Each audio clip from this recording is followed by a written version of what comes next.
عمري طمعت في اللي معاك، ووقت الشدة كنت وراك، ومش قصدي ان كنت ملاك لكن شبعان.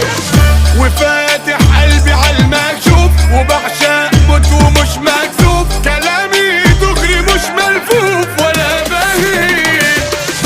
انا صابر وصبر جديد، ومهما بتخلف المواعيد انا بضحك عنيد وسعيد واقول هانت. قابلت كتير وشفت كتير ولا خفتش من المشاوير، ورغم الول فضلت كبير ما بصغرش، ولا مدتش ايدي في يوم وشلت حمولكم وراكم، ويا حلالي ابد مظلوم ولا ظلم. غريب في بلاد ما تعرفنيش وبستنى الوعود ما تجيش، وحتى زماني ما نصفنيش يا دنيا.